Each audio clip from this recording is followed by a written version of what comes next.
And I'm Devon Walsh. Now, this video is showing the winds blowing the roof off of a building there in Panama City Beach. Pretty unbelievable. As we talked about this sideways rain, there's the double red flags, and we're starting to see the storm surge just push on up. Many of you wondering what's going to happen with this storm. Will you be safe to go out in the morning? What are things going to look like when the sun comes up? We have crews all over the Gulf Coast, so we are staying with you to keep you updated. The storm looks so perfectly formed on the radar with that perfect eye. It was terrifying for so many of us. When you look at this 18-wheeler that turned into a huge fireball on the interstate, you might think, how in the world could someone have survived this? That's where Daniela was last seen in her blue Chevy Cruze.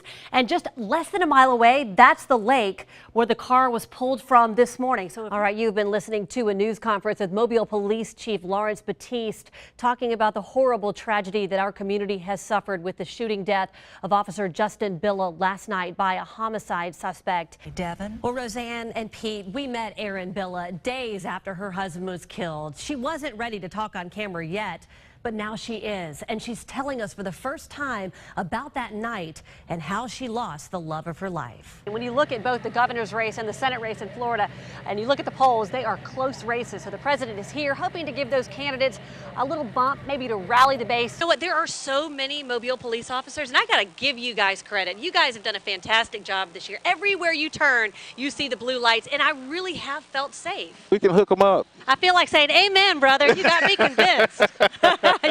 So excited, I didn't know what to have for dinner tonight. You might be wondering, if you've never even put on boxing gloves before, if this is a class for you. Coach Pat says yes. See her beautiful picture light up the Jumbotron in Times Square. David says he created the app because he wanted visitors here at Fort Gaines. Sergeant Marsh doesn't know this yet, so don't tell him. But next Mardi Gras, they want him to use 2 flaming batons. Everybody's got their black bags in hand. Let me see your bags. Everybody raise your bags. All right. All right, we're going to kick things off because we've got a lot of work to do. It's going to take us a couple of hours to pack up all these toys. So, Bill, take it away. All right. Welcome back to News 5 at noon. Come on inside the Toy Vault. I tell you what, we have 2 words for all of you watching right now. Thank you. This is overwhelming. It is unbelievable. Once again, the Gulf Coast has collected thousands of toys. When you look at this 18-wheeler that turned into a huge fireball on the interstate, you might think, how in the world could someone have survived this? Well, for Deputy Admire Gant, he says it just wasn't his day to die. Flames shot out of this 18-wheeler on the I-10 Bayway for over an hour Monday night. Next thing I know, And Deputy Gant I was being pushed down the interstate. was feet away from the fire. It happened so suddenly, you know, your brain's trying to figure out what is going on. He was sitting in his patrol car with his blue lights on behind a street sweeping crew when the truck smashed into him. He says the truck was going at least 60 miles an hour when it shoved him into the concrete guardrail. First thing that came to mind, like it was getting hit by a train. I mean, I had never been hit by a train, but the impact was just so devastating, and then it was on fire. It was longer than a regular 18-wheeler because he had 2 trailers. Walking around his vehicle in the daylight, The good Lord was looking after me. you can see it's damaged in the front and crushed in the back.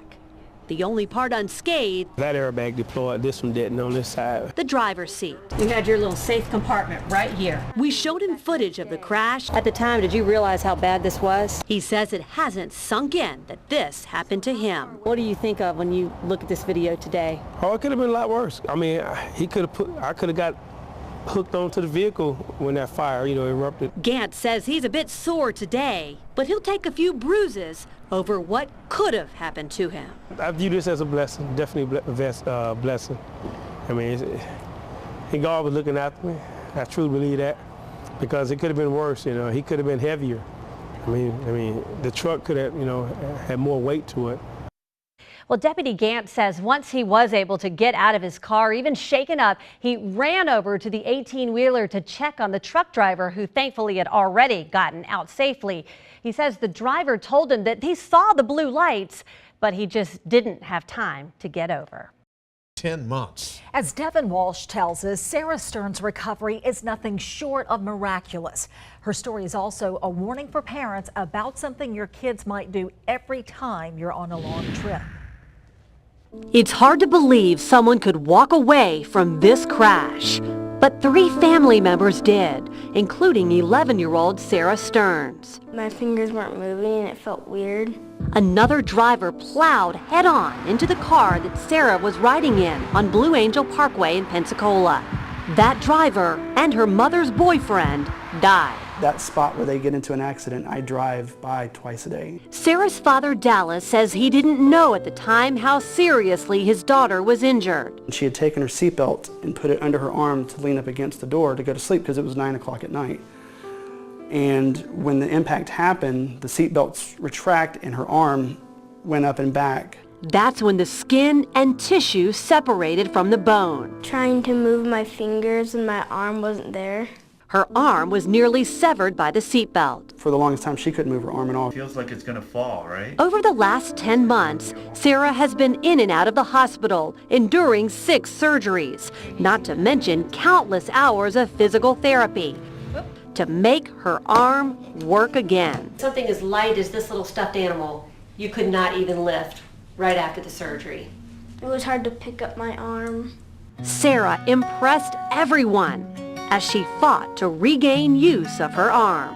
Right after surgery, could you lift your arms up into the air? No, I can only do this one.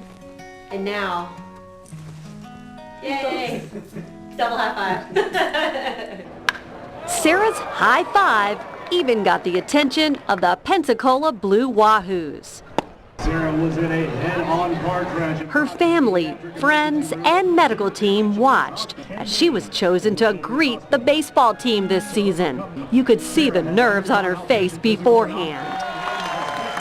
But when it was time for her moment, she reaches out her right arm, the very arm she almost lost, and greets each player. Then jumps on home base. Very proud of her. She's an awesome little girl. This little girl showing the strength of an adult. It's just amazing watching this little girl embrace the moment that was hers. And that just made me so proud. Sarah was determined to use her arm again 3 times. and has proven she is the comeback kid. With photojournalist Jason Garcia, I'm Devon Walsh, News 5. No doubt, My job is to basically make sure Sergeant Jeremy March nobody's crossing adds a spark to every Mardi Gras parade. when the parade comes through. But this year, his moves are on fire. I asked them if they could put a fire truck behind me this year. For the past 5 parades, he joined Brittany's twirling crew and given the flaming batons a shot. 2, 3, 4, 5, But this year, 6, 7, 8. he knew he needed some practice Oh, look who's here. to take on the challenge. I heard you guys were practicing here today. So he joined the girls at a rehearsal at Municipal Park. It's kind of funny that he can control fire and all of that. Twirling flaming batons isn't easy. Golly, this makes me nervous. Just ask lead twirler Reagan Lee. It's hard to do that, to pick it up, and you've never done that before. Teacher Brittany Danford There you go.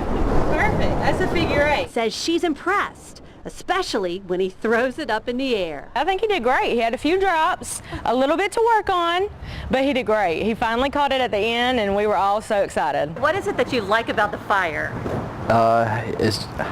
I'm a little intimidated by it somewhat, especially in the uniform. This is not very fireproof. Sergeant March is a crowd pleaser. Everyone enjoys an officer having a good time. It's really good to see their funky side instead of just their demeanor all day. I want to show them a lighter side of law enforcement, that we're not just serious all the time. Sergeant March doesn't know this yet, so don't tell him, but next Mardi Gras, they want him to use 2 flaming batons. Knowing him, I bet he's up for the challenge. For What's Working, with photojournalist Arnell Hamilton, I'm Devon Walsh.